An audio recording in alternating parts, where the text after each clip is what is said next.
திமுக தலைவர் கருணாநிதி அவருடைய மகன் மு.க. தமிழரசு, அவருடைய மகன் அருள்நிதி வம்சம் திரைப்படம் மூலமா தமிழ் இண்டஸ்ட்ரிக்கு வந்து அறிமுகமானாரு. அதுக்கப்புறம் நிறைய திரைப்படங்கள் நடிச்சாரு.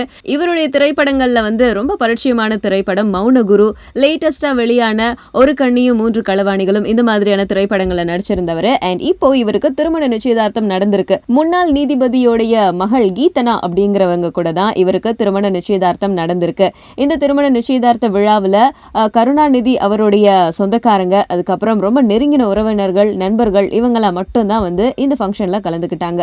மீடியா உட்பட யாருமே இந்த ஃபங்க்ஷன்ல கலந்துக்கல. முக்கியமான விஷயம் என்ன அப்படின்னா, திமுக கட்சியுடைய பொருளாளர் மு.க. ஸ்டாலினும் இந்த திருமணத்துக்கு வந்திருந்தாரு. மு.க. அழகிரி அவர் கட்சியிலிருந்து நீக்கப்பட்டாலும் வீட்டு ஃபங்க்ஷனுக்கு வந்திருந்தாரு. இருந்தாலும் மு.க. ஸ்டாலினும் மு.க. அழகிரி ரெண்டு பேருமே பேசாம தான் இருந்தாங்களாம். எது எப்படியோ இந்த ஃபங்க்ஷன் வந்து ரொம்ப சிறப்பா நடந்திருக்கு. இருந்தாலும் கூடிய சீக்கிரம் வந்து நம்ம அருள்நிதிக்கு திருமணம் நடக்க போகுது. அந்த டேட்டை வந்து கூடிய சீக்கிரம் அறிவிக்க போறாங்க. அது வரைக்கும் நம்ம வெயிட் பண்ணுவோம்.